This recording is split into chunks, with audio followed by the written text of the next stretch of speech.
لما الدنيا تضيق عليك وتحس إن مفيش مخرج ومفيش نور في آخر الطريق، ساعتها ما تقولش ليه، قول يا رب. ما تقولش أنا تعبت، قول أنا سلمت أمري ليك يا الله. لما تحس إنك اتخليت، افتكر إن فيه رب كريم ما بينساش عبد لجأ له. مين فينا ما عداش بلحظة حس فيها إن العالم كله واقف ضده، بس في اللحظة دي كان فيه لطف خفي، راحة مش ظاهرة، وسكينة نازلة من السماء. ومهما حسيت إنك لوحدك، أنت مش لوحدك. كان في واحد بسيط رزقه قليل وعنده مسؤوليات كتير، كل يوم يرجع بيته وعينيه فيها دموع، مش من الضعف لكن من القهر. فضل يدعي ويصبر، وكل يوم يقول يا رب ما تخليش ضيقي يدمرني. بعد شهور اتفتح له باب رزق مش كان في حساباته ولا تخيلاته، ووقتها قال أنا لو كنت استسلمت كنت ضيعت الخير اللي كان جاي في السكة. الضيق عمره ما كان نهاية، الضيق بوابة الفرج، بس اللي بيصبر هو اللي بيوصل.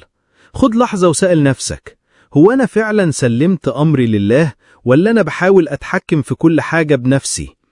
يمكن مشكلتك مش في الظروف، يمكن في إنك نسيت تقول أنا مش هعرف أعدي إلا بيك يا رب. من يوم ما اتولدت وربنا بيعديك من الضيق للفرج، ومن الخوف للأمان، ومن التعب للراحة. افتكر ده، وافتكر إنك مش لوحدك حتى لو الدنيا كلها بعدت. كل ألم ليه نهاية، وكل وجع بيجي بعده شفاء. ولو اتأخر الفرج فده معناه إنه كبير قوي وبيجهز لك لحاجة تستهلك. اسمعني للآخر، ما تخليش الضيق يكسرك ولا الشدة تعميك عن النور. ربنا ما خلقكش علشان تعاني، خلقك علشان تتقرب ليه وتتعلم تثق فيه. ولما يضيق بيك الحال ما تقولش خلصت، قول يا رب قويني ووسع لي وافتح لي باب من عندك. كل ما تضيق بيك افتكر دي مش النهاية، دي بداية فرج، بداية خير، بداية طمأنينة.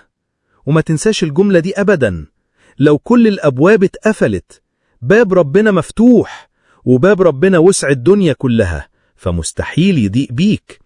في ناس بتفتكر إن الضيق علامة غضب، لكن الحقيقة إن في أوقات الضيق ربنا بيبعت لك رسائل صامتة مش بالكلام.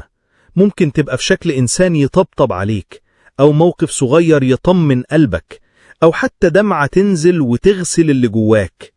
الضيق مش نهاية، الضيق بداية تصفية، بداية رجوعك لنفسك، وبداية رجوعك للي خلقك. وافتكر دايما، اللي بينام وهو مكسور ممكن يصحى على فرحة عمره ما كان يتوقعها. يمكن اللي انت مستنيه جاي، بس مستنيك تكون مستعد تفرح بيه وتقدر قيمته. عايز تتغير؟ خليك قريب من ربك، مش بس بالكلام، بالفعل، بالدعاء، بالنية، بالرضا. كل يوم قول أنا هعدي، أنا هقوم، أنا هكمل. ما تسيبش يوم يعدي إلا وانت بتقرب خطوة، حتى لو صغيرة، خطوة ناحية الراحة النفسية، ناحية الطمأنينة، ناحية السلام اللي جواك. واللي بيتوكل على الله فعلا بيشوف معجزات. مش لازم تكون خارقة، لكن كفاية تلاقي نفسك مرتاح وانت في عز الكرب، دي في حد ذاتها معجزة. اللي بيسمعني دلوقتي اسمعني بقلبك، مش مهم الناس شايفة فيك ايه، مش مهم نظرتهم، المهم ربنا شايفك ازاي، وشايف اللي محدش شايفه فيك.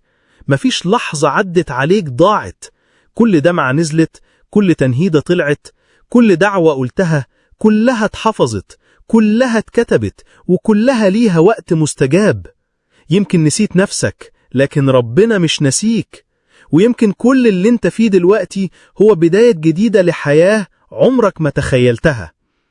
قبل ما الفيديو يخلص اسأل نفسك سؤال، ايه اللي مخليك مكمل لحد دلوقتي؟ اكيد في حاجة جواك بتقولك انا لسه عندي امل، لسه عندي حلم، ولسه عندي رب كبير. وانت عندك رب اسمه الكريم، اسمه الجبار، اسمه الرحيم. يعني مستحيل تبكي وتقوم من غير ما تلاقي حاجة اتغيرت. ما تسيبش الكلام ده يعدي، خده جواك وابدأ من بكرة، لأ، من دلوقتي.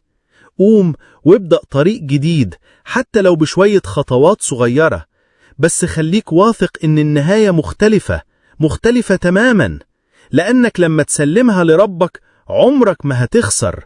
افتكر دايما، مش نهاية كل طريق مقفول معناه خلاص مفيش أمل. أوقات ربنا بيقفل باب علشان يفتح لك باب تاني، بس انت لسه ما وصلتلوش. وممكن تكون واقف في النص، لا رجعت ولا كملت، وبتسأل أكمل ولا أرجع ولا أستنى؟ الجواب الوحيد: كمل وانت متوكل، وما تخليش الخوف يعطلك. ساعات الهدوء اللي بيجي بعد العاصفة بيكون أجمل من كل اللي فات. لو بتسمعني دلوقتي فاعرف إنك من الناس اللي ربنا أراد لهم يسمعوا الكلمة دي. محتاج تطمن؟ خلاص اطمن، فيه رب شايف وسامع وعارف كل دمعة نزلت وكل كلمة ما قدرتش تقولها. اطمن، لأن في كل لحظة وجع فيه لحظة راحة جاية بعدها. اطمن لأنك مش بتمشي لوحدك، حتى لو الناس كلها بعدت فيه رب بيقرب. خد دقيقة دلوقتي، اقعد بهدوء وافتح قلبك شوية، حس بكل كلمة وافتكر إنك لسه عايش ولسه ربك بيطبطب عليك. ما تستصغرش أي لحظة صدق فيها بينك وبين ربك، دي اللحظة اللي ممكن تقلب حياتك كلها. كل مرة بتقول فيها يا رب بيكون في نور نازل وفرج بيتكتب وسكينة بتتزرع في قلبك. قبل ما الفيديو يخلص اسمع دي كويس، فيه ناس بتستعجل الفرج، لكن الفرج بيجي لما القلب يكون جاهز يستقبله، ومفيش قلب بيكون جاهز إلا لما يتألم وينكسر ويرجع لربه بصدق. ما تستعجلش على قدر ربك، لو اتأخر فده لأنه خير أكبر من توقعك. الفرج مش حلم بعيد، ده وعد، واللي وعد هو أكرم من إنه يخلف وعده. صدق في يقينك واهدى، لأن الفرج جاي، وأجمل الأيام لسه ما جاتش، بس هي جاية، وبقربك من ربك هتحس بيها.